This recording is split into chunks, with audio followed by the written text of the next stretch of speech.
Prisrčno dobrodošli, spoštovano občestvo. Pravkar ste mogli prisluhniti Maksu Finku Ružiču, ki nas je, prepričana sem, da vse po vrsti, očaral z Bachovim menuetom v C-molu.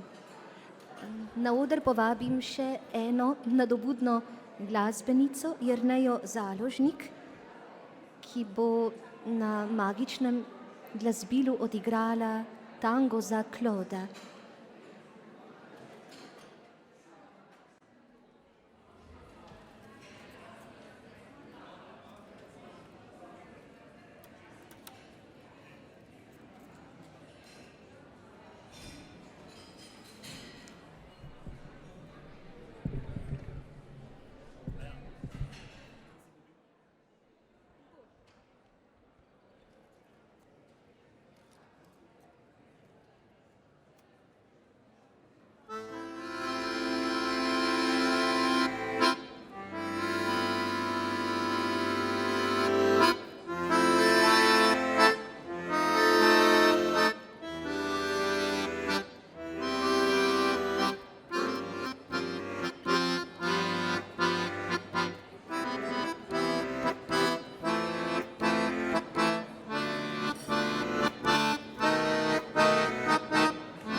Prisrčna hvala, Jerneja Založnik. Oba mlada umetnika prizadevno, predano usmerja mentorica Špela Zakrajšek.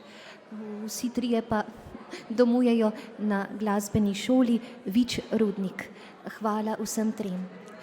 Še enkrat iskreno dobrodošli.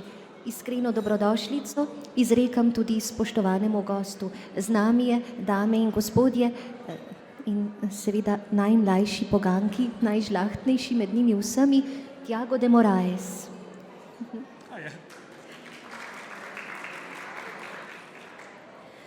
Raznorodno svetovje Thiaga de Moraesa, pisatelja in ilustratorja, je silovit sunek. Izjemna erudicija, ki jo na divjih valovih odnaša med govoreče reke, pa nebesa in pekle, legende in mite s čudežno izrisanim likovnim slovarjem vzrase v redko kozmično dejanje. Atlas mitov, atlas zgodovine in mladinski roman Mumija mi je pojedla domačo nalogo so avtorjeva dela, ki jih moramo, mila sreča, prebirati tudi v slovenskem jeziku. Now, Thiago,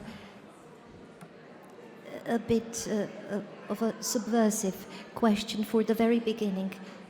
Did the Greeks actually believe the myths that formed the cultural backdrop to their distant past and religion? What do you think? Well, look, hi, can you guys hear me? Sorry, it's very loud now. I think that's a question that is a difficult question to answer because there'll be different anthropologists and people that study religion that will give you different answers. And also it's a question that needs to be answered in a point in time because, you know, the ancient Greeks were a whole bunch of different things over time. And I suppose a lot of what we get from ancient Greece, which is the latter part of ancient Greece, where, you know, they were very analytical with their philosophy and they looked at the natural world in an empirical way, trying to kind of understand phenomena and understand society separately from religion, is not necessarily the way they behave the whole of their existence as a society, as a civilization. I don't think at that moment, I don't think it's very different from people that go to church today and are religious, but don't necessarily believe that God created the world in 6 days or any other thing like that for different religions. You know, you can be part of a religion and believe in the existence of a higher power without subscribing to every single explanation that that religion gives to the world. The other thing, though, is that the myths that we see are a very small part of Greek religion. Most of ancient religion was actually ritual. So they didn't practice their religion just by listening to the stories. They practiced their religion by dancing in the street and singing and making offers and things. So I do think that to a certain level, not every Greek would have believed in the gods in a literal sense, but I believe that most of them would have believed in something in a broader sense, like most of us would do nowadays. It's not a very satisfactory answer, but it's an answer. Thank you for your answer. Now, the world of myths is an utterly magnificent hodgepodge. As I was reading the Myth Atlas, once again, many comparisons came to view. Somewhat loose and not equally relevant, but nevertheless, the Aztec gods appear to be a galaxy far away, but then again, Tezcatlipoca, a central deity in Aztec religion, saw and controlled everything with his magic mirror. Cyclopes' eye is also a kind of a mirror, this enchanting eye, the third eye. Wouldn't you say so? Well, look, there's loads of kind of, you know, people have been around for a long time, right? So they've been around for a long time, and naturally, they behave in certain ways. Everybody needs to eat, everybody needs to sleep, everybody has a family, everybody needs to kind of, at some point, plant some crops and get the yield from those crops and make it into something. So I think it's inevitable there are similarities in the things that we believe or believed or the ways that we saw the world, because the world was not exactly the same, but not fundamentally different from everybody. So I think there are loads of those. You know, if you look at kind of closer to here, if you look at like Perun, the Slavic god of kind of lightning and thunder, and Thor, you could find lots of similarities. You know, one has an axe, one has a hammer. They explode things and they get quite angry sometimes. You know, so I think there are lots of things. I think Tezcatlipoca, the Egyptian gods were much more benevolent towards, or indifferent sometimes towards their people in the stuff that we have now. The Aztec gods were very much more kind of difficult to appease, I'd say. So yes, there are lots of, and that's the interesting thing about mythology. Some things are superficially similar, but if you go under the surface, they're very different. And some other things which are very different in the surface come across as being very similar, like any sort of kind of human reality. The Slavic gods are clambering up the mighty oak tree, which is a spectacular sight. Dashbog, the god of the sun, rides the sky in his chariot during the day. the Egyptian god Ra sails through the daytime sky on his solar barge. It is also Helios's divine duty to drive his chariots across the sky every day, but Helios, unlike Dashbog, does not grow old at the end of the day so that he would then wake up in the morning as a young man. He is the one and only to see the earth in its entirety. So I apologize for posing this question, but still, what might he see?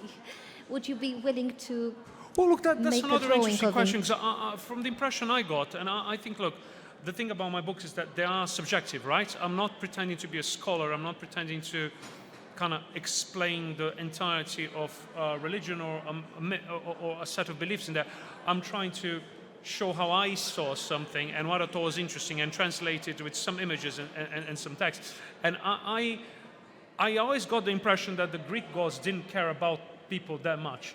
So my impression is that they let people live in their world, and if they had some use or some interest, they would, engage with them. And if they hadn't, they were fine.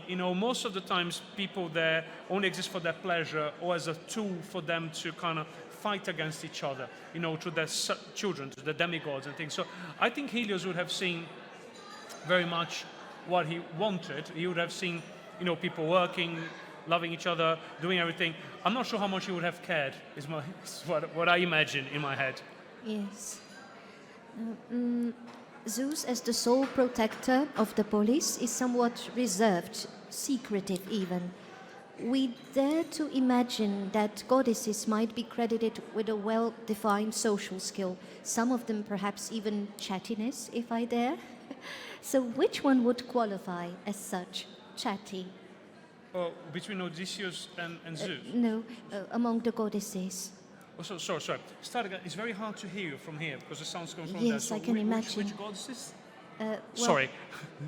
I was wondering whether there are any goddesses that appear to be very chatty in comparison to Zeus, who All is right. quite secretive and quiet most of the time. That Hera is. talks a lot.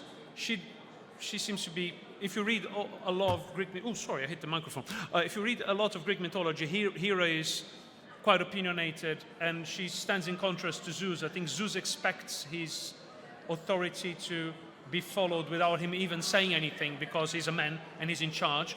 And Hera has to actually fight for her authority because, at that time, women didn't have that much authority. So she's presented in a way in a lot of myths that is negative. But I think that any woman in that situation would have to be quite talkative and quite assertive, or else they wouldn't be heard at all.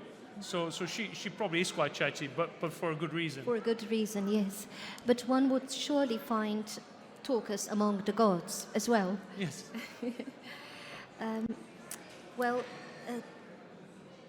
The story of the Sioux, a large group inside Native North American world, teaches us to be careful with rattlesnakes, especially if we were ever to consume one in extreme hunger, that is. Snakes are alluring in so many ways. They can be guardians, protectors of fertility, health. In the Mediterranean, even today, snakes are offered gifts of milk. Have you come across snakes or even rattlesnakes many times when being on your mythology quest? Well, I've actually come across snakes in the physical world as well, because I grew up in Brazil and there's loads of snakes there, and they're really dangerous. So if you live close to rattlesnakes, you don't like them as much as if you live quite far away from them. But there are, so if you look the Naga in Hindu mythology, they are powerful beings, and they can be benign most of the time, but they can also have a kind of malevolent side. There's Apophis or Apep, that is the great kind of antagonist of Egyptian mythology. That's the snake that kind of Horus fights in the underworld every night. The kind of in South American mythology, some people believe that the rainbow is a snake. There's lots of iridescent. Oh, I keep hitting this. Sorry, guys. There's lots of iridescent snakes. So they shimmer in the sun or in the light like rainbows. And snakes are kind of exist in pretty much every continent, I would imagine, with the exception of Antarctica. And I always find it fascinating that in a lot of cultures they are benevolent, and as I said, especially in the Mediterranean, in ancient Greece, if you look at kind of Apollo's symbols and actually Hippocrates, it's the twin snakes, so they're everywhere. Now, what can mythologies teach a man who has already acquired the power to demolish the whole world if he needs to? A man almost touching the beard of Zeus. Look, I think you learn from everything. You don't learn just from mythology, right? You learn from being exposed to anything that's different from you. And I think that thing's fascinating about mythology. As I always say, you can see the similarities between lots of different cultures, but you can also see how different they are, and how, we're talking about snakes now, how something that some people might see as a very dangerous thing can actually be seen as a fantastic, benevolent thing in another culture. And so I don't think that's only true of mythology, but I think that's true of any exposure to something that is not your day-to-day, is not something that you are used to all the time. You see something different. I think mythology in particular is brilliant because people didn't believe these things for like 10 years or 100 years. They believed them for thousands of years. So I think they're like distillations of cultures, of societies. They're distillations that like very, very kind of compressed ideas of what these people thought like and how they felt about the world. Mm. Could you agree with the following premise? How we think about the myths could be more decisive than what we think about them. So how we think about them? Rather than what we think about them. How do you think about the myths? No, I understand that. I'm trying to think about it. It's a clever question and it deserves an intelligent answer. So I have to think about something intelligent to say. I think that's true. I think if you see them only as explanations of the world from primitive people that couldn't understand physics and chemistry and biology, you're missing what they are. Because that's not what they were. That goes back to your very first question. I don't think the Greeks believed all the time that, Zeus was throwing thunderbolts down, especially not all of them. But, and I think if we see all religion like, primitive people that don't understand the universe, we're missing the fact that religion at first is more than just mythology. It's about ritual and about a sense of community, which you don't get from the myths. But the myths are also about history and a sense of identity. So you have to see them as people telling stories to themselves about who they are. We are like this because this is where we come from. This is the journey we came as a group of people. And if you look at a lot of Greek mythology, they have this kind of autochthonous beings that sprang from the earth. So Erictonius was the founder of Athens, and he sprang from the earth when Hephaestus did something quite dodgy to Athena. But he sprang to the earth. The Spartans sprang from the earth from the teeth of dragons. They were sown in there. So they believe those stories, and we believe our stories. And mythology doesn't need to be supernatural. We tell stories about ourselves. We're Brazilian. I'm from Brazil and we're good at football. I am terrible at football. And we and everybody in Brazil has got knows how to dance, and so that gives you a national character. I'm sure it's the same in Slovenia, it's the same in England. Those are the stories we tell ourselves about ourselves. So the answer to your question is yes. How we look at the myths is the first step to kind of open your mind. They're not bad science or lack of knowledge. They are people's own sense of identity at that point in time. Our remote ancestors found the wisdom of the world in the words of the poet. Poetry had expressed wisdom, and there had been no other wisdom than the one expressed by the poet. I simply must ask, you know why probably, are you in love with poetry as well, perhaps? I am. Look, I like everything. If you can't tell, I'm quite easy. I like most things. But I really like poetry. I like Homer a lot, if that shouldn't be surprising. I've read about 9 different translations of the Iliad. They're all different. That's the cool thing about translations, especially of ancient Greek. So I like that a lot. There's a fascinating story about how, there's a big debate with Homeric poetry if it was composed orally or if it was written down from the start.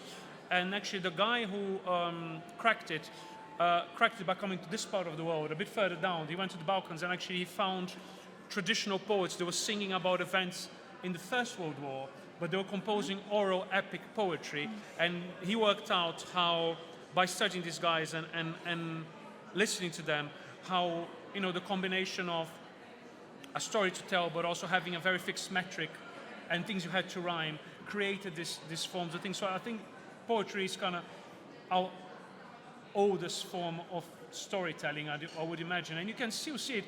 People might not read loads of poetry, but they listen to music all the time. And a lot of the time, ancient poetry was performed to music. So yes, the short answer is yes, I quite like poetry. Wonderful. Now, when we have first met on the stage, I asked you a question, and since the audience is not the same, I can ask it one more time. Your devotion to two of your leading subject matters, mythology and history, does not derive from academic work. And I was wondering then, and I know the answer, but not necessarily all that are present here know the answer to the question. So where does your colossal passion come from? I really like reading. So I think if you don't read for pleasure, you stop reading. So I always say that to teachers and stuff, kids should read whatever they want. If they want to read a comic book, just read comic books. It's not like food that if you only eat chips, you'll die eventually. You can only read terrible books and you still be a reader. That's the thing that matters the most. That's the most important thing. The habit comes first. The subject or the content comes later. And I was lucky enough to grow up in a house with lots of books. And they were not children's books. Most of them are grown up. They were just books. And my parents just let me read whatever I wanted. So I've read some things that I shouldn't have read when I was a kid, and they raised quite a few questions, which they didn't answer. And I've also read and I had lots of mythology books. And because I'm from a few different places, I grew up in Brazil, but my family's French. So I had a lot of Brazilian mythology there, which is a combination of West African mythology, native Brazilian mythology, and European, Iberian mythology, most of the time. And I had all the French stuff as well, which is not mythology. It was like folklore, it was like Roland and the chaps with the swords and whatever. So I read all that stuff when I was a kid, and I was fascinated. And the thing I liked the most is that none of it seemed to be trying to tell me how to think. So, they weren't very moral. A lot of books for kids are quite moral, and they go, this is a book about kindness, and you're going to learn how to be kind if you read this book. This is a book about sharing. You're going to learn to share if you read this book. And that's very important, sharing is cool and kindness is cool. But those books are like, oh no, God went and did something truly horrible because they felt like it. And as a kid, I thought that was fascinating. So that's where my love of that stuff comes from, is by being able to discover it without being forced to learn it. And that's what I wanted to do with these books. They are very visual because I didn't want it to be a thing where I start from point A and go to Z and go, okay, I read that bit and I need to read this bit to understand that other bit. I want it to be something that you open and go, that's quite cool. I'm going to read that for 5 minutes and then drop it and open it again next time and open again. And if you want to read it every night, read it every night. If you want to read it once 6 months, it's fine. But nothing should feel like homework, especially homework. Especially homework. The Mid-Atlas has been awarded the prestigious Golden Pear. The expert committee recognized the fact that your mesmerizing title combines just the right amount of words and the wonderfully unique drawing full of wit, verve and humor. Congratulations one more time. Mid-Atlas has sold into 21 languages and History Atlas has sold into 14 languages, as I have recently learned. Also, Mid-Atlas has over 110,000 copies in print worldwide. Hurrah! Now, you have just finished up your latest project, a dazzling feast of a book, Discovery Atlas, which will also be translated into Slovenian. Could you maybe reveal more? Was there something that has put you in the state of somewhat curious confusion when doing research? Well, I live in a state of curious confusion. I'm much more confused than curious. Oh, I'm very curious, but I'm confused most of the time, if you can't tell.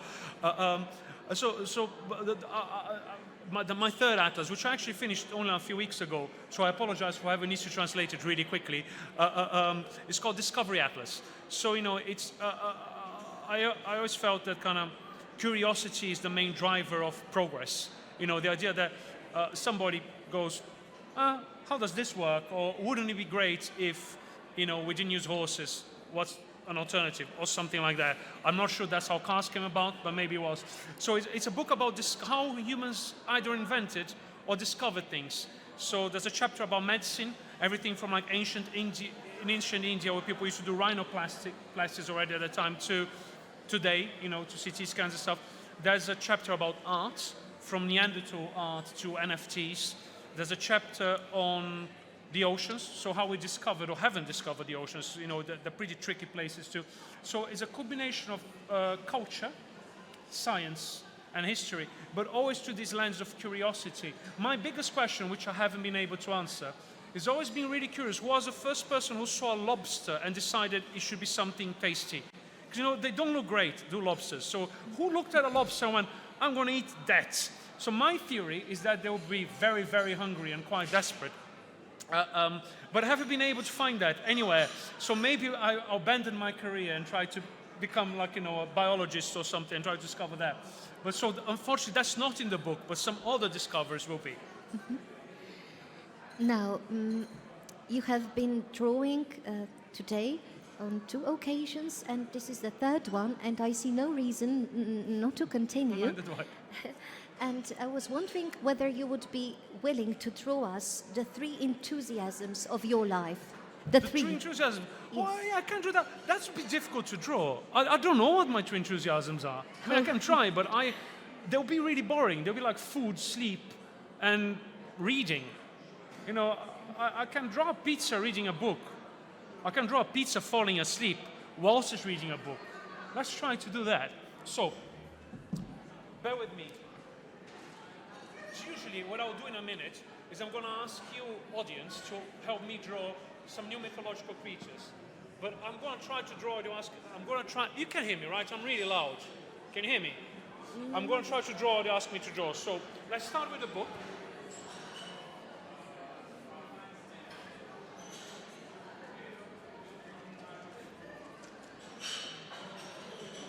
It's open, so somebody's reading it. Let's think what it might be. I'm just going to do one of my own books. I'm that sort of guy. So this is like Myth Atlas. There's a bit here at the end. Draw the pages. Kot vidite, ta trenutek nastaja Atlas mitov. As you remember, you asked me my 3 enthusiasm because I'm a very simple person. It was food, reading, and sleeping. It's not very exciting, guys, I'm sorry. But now I'm going to draw the food. So I'm going to draw some... I really like pizza. It's also not particularly surprising, but let's go. So I'm going to draw a little slice of pizza here.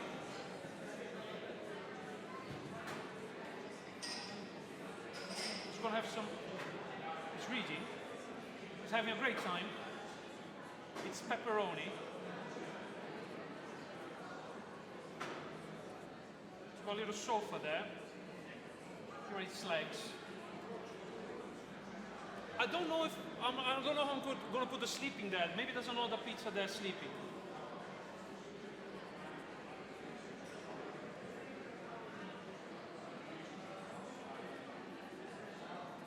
So this very, very depressingly are the 3 enthusiasms of my life, right? I think we should move on because... No, it's beautiful. Thank you. Now, I want to play a game. Can everybody hear me? Yeah? I want to play a game. This is a game I play with the kids, right? So, doing those books, it occurred to me, which would have occurred to anybody with a brain, that most mythological creatures are just some animals jumbled up together. If you look at a griffin, it's got the head of an eagle, the body of a lion. If it's a hippogriff, it's got the back body of a horse and some wings. If you look at a manticore, it's got a head of a lion, another head of a goat, the tail of a snake. That's what these guys are. I mean, it's all there is. So I quite like coming up with new mythological creatures with the audience, because it's always something we don't expect. So the way it works is I'm going to ask you guys, and you have to participate. I know you're grown-ups. I don't care, right? You have to participate to give me different body parts of different animals. I'm going to try to draw them. So who would like to give me a head? Put your hand up, please. So the ears of an elephant, I can draw the head of an elephant, okay? So I'm going to start with an elephant. So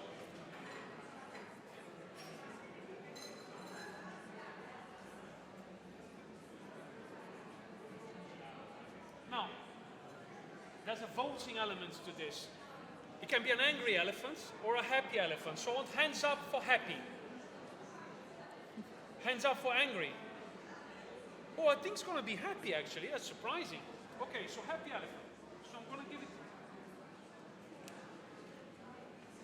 a little smile.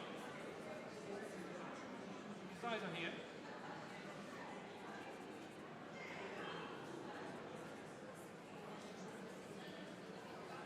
So we've got the head of an elephant. Now it needs a body that is not the body of an elephant. So who wants to give me a body? Anybody? Anybody? Come on guys, you need to help me. You can say anything, provided it's like legal, you know. Fish. Any particular fish? I mean, they all look the same from a distance. So the body of a fish. So I'm going to make him turn his head. So this is the middle bit. Got some bits here. I'm going to leave some space for the arms. I'm going to give him some scales. Some scales here. Okay, so we've got the body of a fish, the head of an elephant. It needs arms. Arms? Anybody? Arms? Kids? Pig's arms. Very good. So, we're going to have little piggy arms there with some trotters.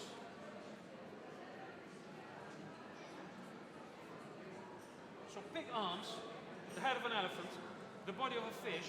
It needs legs. It probably needs legs. You know, most things have legs. Who wants to give me some legs? Anything? Giraffe. Giraffe? Giraffe's legs. Okay. That's going to make it easy. Okay, so giraffe's legs. It's kind of going like this. So it probably looks like it's going to go that way. Giraffes also have like hooves.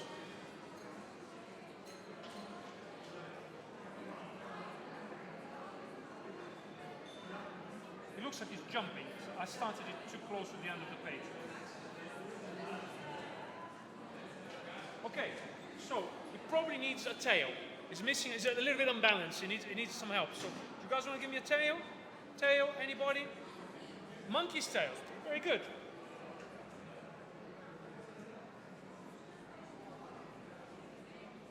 And because it's meant to be a mythological creature, it probably needs some wings. So it's not fun. So it could be anything. Remember, not only birds have wings, loads of things have wings. Any wings? Anything with wings. Come on. Dragonfly wings? Dragonfly, butterfly wings. I have to go with the audience. Yes, of course. Butterfly wings are not hard to draw. They're just like eggs.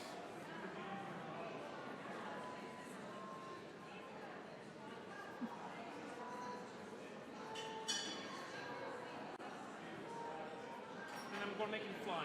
So there we have the head of an elephant, the body of a fish, pig's arms, giraffe legs, the tail of a monkey, and butterfly wings. That's it. Should we do one more? Should we just wrap it up for questions? What Yes, do you we might. Well, let us see.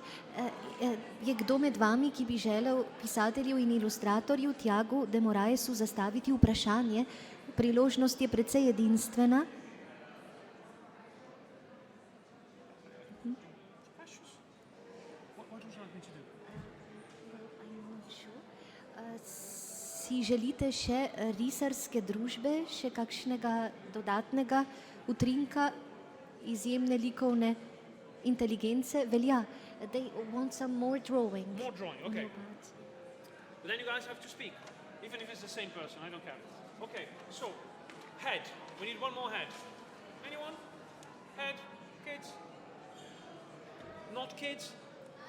Lion's head. Very good. We'll start with the nose.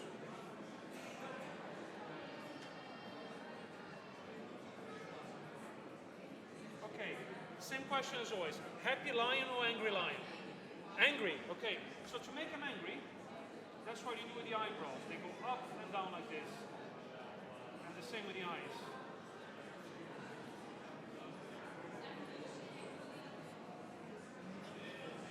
I'm gonna make an angry mouth.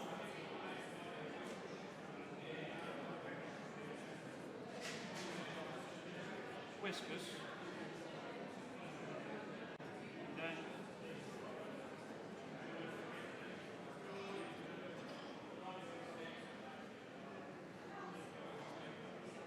and his mate.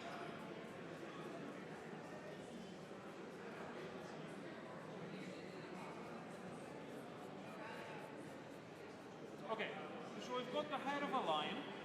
That looks quite scary already. What's the body going to be of? Anything. Not a fish. We had a fish. Or a lion, so that's a lion already. Anything? Come on now.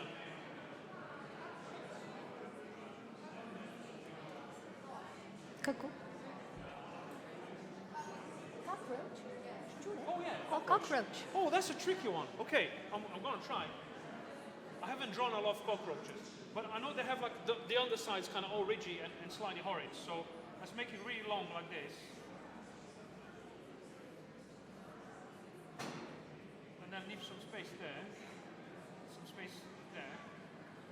Okay, so it's got the body of a cockroach, the head of a lion. He does need arms, so let's go for arms. Arms, arms, arms.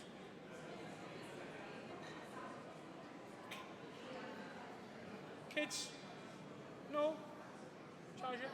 Crocodile arms. Very good. Crocodiles have little arms. They're really big, but they have like pudgy little arms with little fingers, so that's going to look a little bit weird.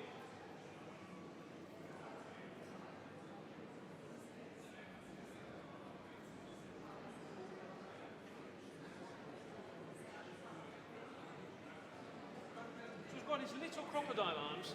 He needs legs, or tails, or tentacles, or whatever it might be. So what shall we have for the bottom?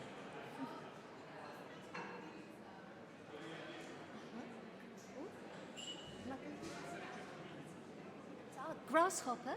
Grasshopper. Oh wow, very good. They've got weird legs, don't they, grasshoppers? They kind of go one way, then they go another, then they go another, and they've got like this kind of everything's there. I'm not sure how accurate my grasshopper legs are, but you know, let's pretend that's what's going on with them. The one's got weird. So okay, grasshopper legs, and then we need a tail, as always. You give me one. Fox, maybe? Foxtail. Very good.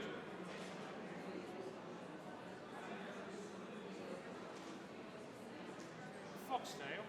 And finally, last one, wings. Guys, yes. Phoenix? Felix. Phoenix? Phoenix wings. All right. Yeah. So there'll be like, you know, beautiful birds' wings.